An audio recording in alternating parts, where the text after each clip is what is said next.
ତ ମାଲିକେ ଆଜି ଘରେ କିଛି କାମ ଥିଲା, ସେଥିପାଇଁ ମୁଁ ସକାଳୁ ସକାଳୁ ଗାଧେଇ ପାଧେଇ ଚିକନ ଚାକଣ ହେଇ ବାହାରି ପଡିଲି ଗାଁକୁ ଯିବା ପାଇଁ। ତ ମାଲିକେ ମତେ ଗାଁକୁ ଯିବାକୁ ହେଲେ ଫାଷ୍ଟ ସାକ୍ଷୀଗୋପାଳ ଯିବା ପାଇଁ ପଡିବ, ସେଥିପାଇଁ ମୁଁ ବାହାରି ପଡିଲି ଆମ ଚାରନଳା ଛକ ଉପରକୁ। ତ ମାଲିକେ ସେଠାରେ କିଛି ସମୟ ୱେଟ୍ କରୁ କରୁ ପହଞ୍ଚିଲା ଗୋଟେ ଭୟଙ୍କର ବସ୍। ଆ ନନା ରଖମ। ତ ମାଲିକେ ଶହେ ଶହେରେ ମୁଁ ବସରେ ବସି ସାକ୍ଷୀଗୋପାଳରେ ପହଞ୍ଚିଲି।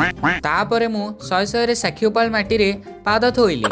ତ ମାଲିକେ ବିଲେଇ କପାଳକୁ ଶିକା ଛିଡେ, ଆଉ ଏଠି ମୋ କପାଳକୁ ବସ୍ ଛିଡି ପଡିଲା। ସାମ୍ନାରେ ଛିଡା ହୋଇଥିଲା ନବୀନ ବସ୍, ଆଉ ମତେ ଲାଗିଲା ବସ୍ ଟି ବୋଧେ ମତେ ୱେଟ୍ କରିଥିଲା। ତ ମାଲିକେ ଶହେ ଶହେରେ ମୁଁ ଯାଇ ଗାଁରେ ପହଞ୍ଚିଲି, ଘରକୁ ଚାଲିଲି। ଘରେ ଆଜି କାମ ଚାଲିଥିଲା 3 ଫୁଟର ମା ସୁଭଦ୍ରାଙ୍କ ବିଗ୍ରହ। ତ ମାଲିକେ ଆପଣ ମାନେ ତ ଦେଖିପାରୁଥିବେ ମାଙ୍କ ମୂର୍ତ୍ତି କିପରି କାର୍ଯ୍ୟ ଚାଲିଛି।